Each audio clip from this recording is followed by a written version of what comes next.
I'm Keith Olbermann, and this is The Resistance. In Donald Trump's America, if you go over the top and fantasize about an act of violence against him, he and those speaking for him declare that you are evil, that you have injured his teenage son, that your livelihood must be destroyed. If he goes over the top and fantasizes about an act of violence, he offers no explanation. He offers no apology. He offers no promise that he will ever stop doing this. He offers no awareness that he is doing exactly the same thing about which he plays the victim. In Donald Trump's America, if somebody has hijacked and sabotaged your religion or your heritage or your skin color, he and those speaking for him declare that you are nevertheless a threat. You are automatically guilty anyway. You are a terrorist. If his own people do that, he will never say they are a threat. He will never say they are automatically guilty. He will never say they are terrorists.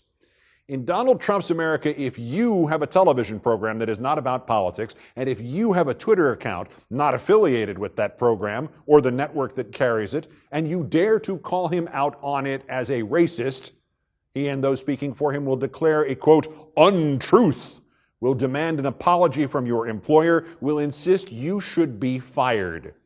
If he does that, if he calls the president a racist from a Twitter account not affiliated with his show nor the network that carried it, he will not even remember he did it.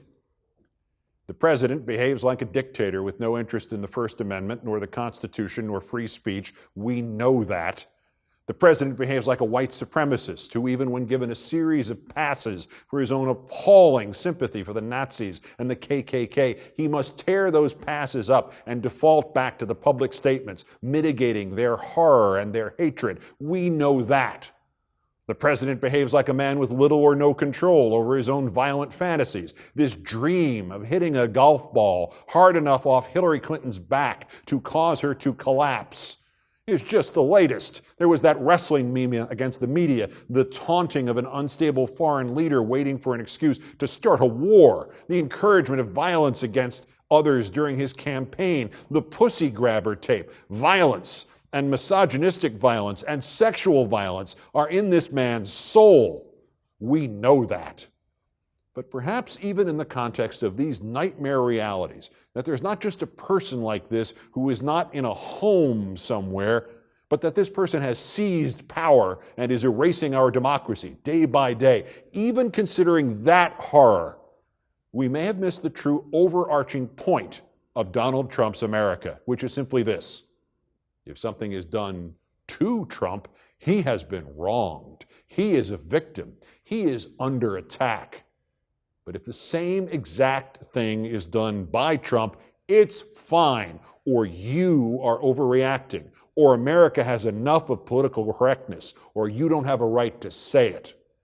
Donald Trump is a human double standard.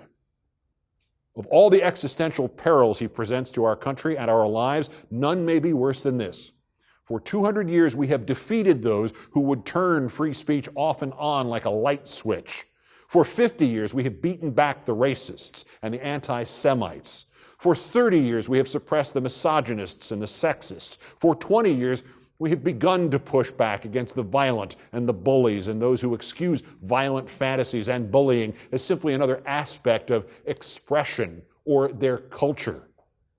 But now Trump has indicated to all of those people, all of these vermin, all of these scum, that what is wrong with them, the need to silence others, the need to hate blacks and Jews and almost any group to which they do not personally belong, the need to treat women as chattel, the need to be violent or to fantasize about violence, he has essentially told them that not only is it not wrong anymore, not only that they can do all these things with his permission, but that they alone can do all these things. And if there is the slightest response, the slightest fighting of a Charlottesville fire with fire, the slightest pursuit of justice, they may pretend as if they have been oppressed, and if they have been victims, and if they have become martyrs. If it is done by Trump, or by extension, if it is done by these dysfunctional cretins the rest of American society has tolerated for decades, it is free speech and justice and make America great again. If it is done to Trump, or by extension, if it is done to those still too stupid to see he is conning them, it is treason and untruth, and it is disseminated by the, quote, enemy of the American people. The human double standard is in the White House. The creator of racial division and untruth in this country is in the White House. The enemy of the American people is in the White House, and his removal can no longer wait. Resist, remove. Peace.